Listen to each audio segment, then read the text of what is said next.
მარხვის პერიოდში ვიტყვი ყველაზე ხშირად დაშვებულ შეცდომას, რაც მერე მადას აძლიერებს.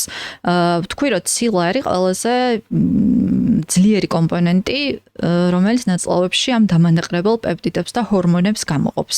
მარხვის პერიოდში ჩემი პრაქტიკიდან, აი რასაც მე ვხედავ პაციენტებში, ძირითადად ჭამენ ხოლმე ბოსტნეულს, რომელიც უსახამებლო ბოსტნეულს, მაგალითად აჯაფსანდალის სახით, სალათების სახით, რაღაც კერძების სახით და აქცენტი არის ხოლმე ბურღულეულზე და კარტოფილზე, მაგალითად პური, მაკარონი, წიწიბურა და შეიძლება აი ეს ორი ჯგუფი საკვების იყოს მათი ძირითადი მთელი დღის კვება.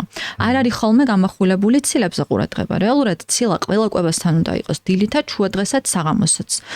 შესაბამისად ეზრდებათ შიმშილის შეგრძნება. და ეს არის ხოლმე ერთ-ერთი მთავარი განმოპირობებელი ფაქტორი, რომ მე გაძლიერებული არის მადა უკვე მარხვის პერიოდში. ამიტომ ჩემი რეკომენდაცია იქნება, რომ მთელი ამ მარხვის პერიოდში ყურადღება მივაქციოთ თითოეულ თებშის ბალანსს. თუ ხვდებით, რომ დღის ბოლოს გვშია, კვება და არ იყო კვება რეგულარული, დილით შუადღეს საღამოს, გავამახვილოთ ყურადღება რეგულარულობაზე. დილით შუადღეს საღამოს +1-2 ხემს საშუალოდ ასე სჭირდება ადამიანს. თუ მაინც რეგულარული კვების ფონზე ადამიანს შიმშილის შეგრძნება აქვს საღამოს, თითოეულ კვებას მიაქციოს ყურადღება. რომელიმე საკვებ ჯგუფს ხო არ აკდებს. მაგალითად, მარტო ხილი ჭამა, ან მარტო ბოსტნეული და პური ჭამა.